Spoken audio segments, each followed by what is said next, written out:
Governor Lamont says Connecticut is ranked 5th in the nation in terms of percentage of population vaccinated, and now the state is moving into the next round of vaccine distribution.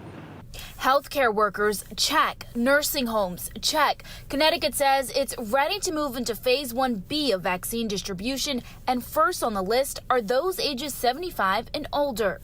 Folks over the age of 75, they're maybe about 5% of our population, but they are about 60% of the fatalities. You can see why the CDC, Center for Disease Control, and the state of Connecticut are prioritizing this group. So how does it work? Beginning this Thursday, Lamont says those ages 75 and older will be able to make a vaccination appointment for as soon as next Monday, online or over the phone. A number of healthcare providers will also be reaching out to their qualified patients. Right now, more than 100 sites across the state are performing vaccinations, but the state is prepping for large-scale distribution. Starting with our hospitals or federally qualified health clinics, moving into mass or broad-based vaccination sites.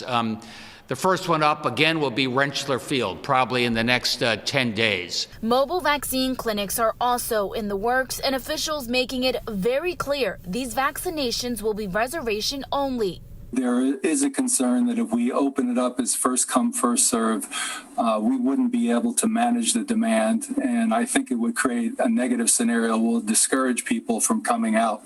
So a more disciplined, structured approach, we believe, will work. So far, Connecticut has distributed more than 141,000 vaccine doses. The governor Monday urging phase 1A healthcare workers who have not received the vaccine to do so as the state transitions to the next phase. You know, overwhelmingly, you've gotten vaccinated, but some of the nurses have still been a little hesitant.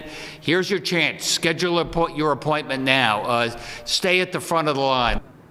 And the state's allocation committee plans to meet tomorrow to discuss who will be vaccinated next under phase 1B. Governor Lamont says most likely that will be those with underlying health conditions and essential workers. In Hartford, it's Nia Maldonado, Fox 61 News.